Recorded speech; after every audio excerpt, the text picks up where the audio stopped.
जानना चाहूँगा इस फिल्म के अंदर ऐसी क्या खासियत है जिसकी वजह से आपने फिल्म को चुना? Well it's not that simple. एक बहुत ही रोचक वेब सीरीज़ है जो 6 पार्ट में वूट ऐप पे आएगी 6 अक्टूबर से। आई थिंक कि वेब का जो स्पेस नया खुला है हमारे देश में, वो बड़ा इंटरेस्टिंग स्पेस है, क्योंकि उस पर बॉक्स ऑफिस का प्रेशर नहीं रहता जो फिल्मों पे होता है, उसमें टीआरपी का प्रेशर नहीं रहता जो टेलीविज़न पे होता है, वो सेंसर बोर्ड के पंजों से बाहर है। इसलिए नया काम जो आज़ाद है, जो एक्सपेरिमेंटल है, जो कुछ इंटरेस्टिंग सवाल पूछ रहा है, वो हम देख सकते हैं इस स्पेस में। इसलिए मैंने और एक नया प्लेटफॉर्म है एज एन एक्टर, आप एक नए तबके के साथ कनेक्ट कर पा रहे हो। नया तबका नहीं, वही तबका जो फिल्में देखता है शायद, लेकिन अब वो आपका काम अपने आराम से अपने फ्री टाइम में, या तो ऑफिस में या घर पे या बेडरूम में हेडफोन्स लगा के एक बड़े पर्सनल से स्पेस में देख रहे हैं। तो मैं काफ़ी एक्साइटेड थी कि ये प्लेटफॉर्म पे भी मैं काम करूं, मेरा काम यहाँ पे भी दिखाई पड़े। और ऑफ कोर्स जो कॉन्सेप्ट है, इट्स नॉट दैट सिंपल नामक इस वेब सीरीज़ का, जिससे मैं अपना डेब्यू कर रही हूँ वेब स्पेस में, वो एक बहुत ही नया फ्रेश, सच्चाई से भरा और बहुत ही ऑनेस्ट अनअपोलोजेटिक नज़रिया है रिश्तों पर।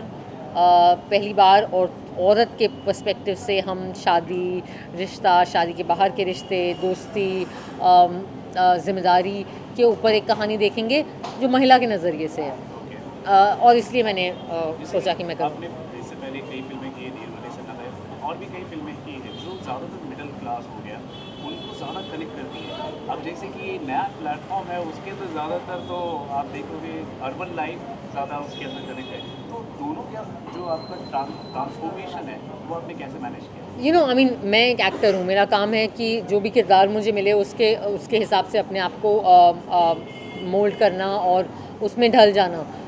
तो मुझे जो भी अपॉर्चुनिटी मिल रही है वूट के साथ, मैंने उस किरदार को जितनी सच्चाई से हो सके वैसे निभाया है। अब ये किरदार, मीरा का किरदार, एक शहरी किरदार है।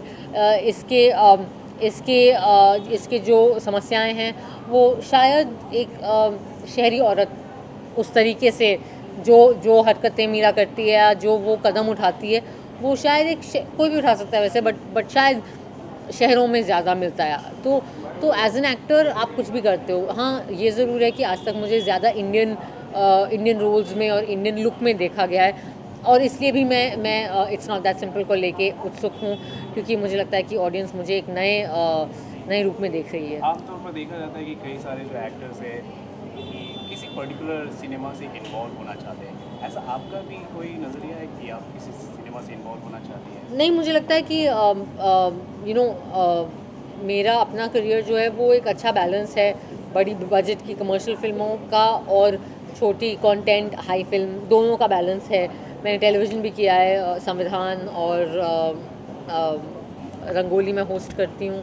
तो I think as an actor हमारी लालच हमेशा ये होती है कि हम हर किस्म का काम करें, अच्छा काम करें, एज लॉन्ग एज हमें परफॉर्मेंस का स्कोप मिल रहा है। एंड आई थिंक उस तरीके से मैं काफ़ी खुशकिस्मत रही हूँ, क्योंकि मेरे मेरे कमर्शियल फिल्मों को में भी परफॉर्मेंस सराहा गया है मेरा, चाहे वो प्रेम रतन हो या वो रांझना हो। सो या आपने कहा कि वुमेन पर्सपेक्टिव फिल्म है, लोग आजकल ये भी कहते हैं कि वुमेन सेंट्रिक फिल्म। आजकल कई कलाकार जो है वुमेन सेंट्रिक शब्द से उन्हें काफ़ी तकलीफ भी हो जाती है कि ये फिल्म की कहानी किस तरह होगी और क्या ये सच में वुमेन सेंट्रिक ही है या आई थिंक कि जब हम कोई भी कहानी आज तक शायद इसलिए क्योंकि हम इतने आदी हो गए हैं कि हीरो के नज़रिए से कहानी सुनाई पड़े, कि हम चाहे खुद औरत भी हों लेकिन हम अपने आप को एक पुरुष के दृष्टि से हम दुनिया देख रहे हैं। मुझे लगता है कि महिला प्रधान कहानियों का चलन जो शुरू हुआ है वो बहुत अच्छा है। खैर ऐसा नहीं है कि नहीं रहा। आई मीन यही देश है जहाँ मदर इंडिया भी बनी थी, जहाँ सुजाता भी बनी थी, जहाँ बंदनी भी बनी थी, गाइड बनी थी। बट मुझे लगता है कि आज के ज़माने में सबसे मज़ेदार बात यह है कि महिला प्रधान जो कहानियाँ हैं वो बॉक्स ऑफिस में भी बहुत अच्छा कर रही हैं। सो ऑब्वियसली आई थिंक कि हमारी ऑडियंस को कोई समस्या नहीं है महिला प्रधान ना शब्द से ना कंटेंट से। अब बाकी अब लोग ये सब टर्म्स हैं। अल्टीमेटली मुझे लगता है कि भारत की आबादी में 50% महिलाएं भी हैं, तो हमारी कहानियों को भी स्क्रीन पर जगह मिलनी चाहिए। अच्छा, ये वेब सीरीज़ के साथ साथ आप मेन स्ट्रीम सिनेमा बड़े पर्दे का एक फिल्म है, उसमें भी आप रोल कर रही हैं, तो कैसा रहा आपका? हाँ, मतलब अभी नील बटे के बाद मेरी अगली रिलीज़ अनारकली आरा वाली है, जिसमें मैं एक ऑर्केस्ट्रा पार्टी, नाच पार्टी की सिंगर डांसर का रोल कर रही हूँ। उसके बाद टिकली एंड लक्ष्मी बॉम्ब करके मैं एक फ़िल्म कर रही हूँ, जिसमें मैं एक सेक्स वर्कर का रोल करूँगी, उसकी शूट अभी शुरू होगी।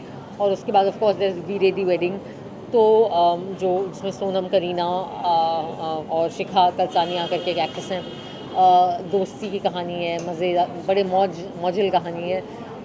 तो काम, हाँ, फ़िल्म का भी काम काफ़ी है। देखा जाता है क्योंकि जैसे वीरे दी वेडिंग के बारे में आपने कहा, काफ़ी हीरोइंस है, काफ़ी एक्ट्रेसेस है, मल्टी स्टारर है, कभी रिवैलरी का कुछ ऐसा आता है?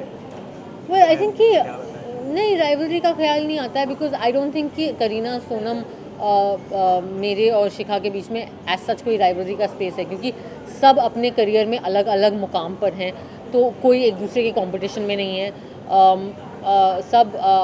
सबका अपना अपना एक सफ़र है, वो उस सफ़र, और सब ने अपने अपने सफ़र में सफलता हासिल की है।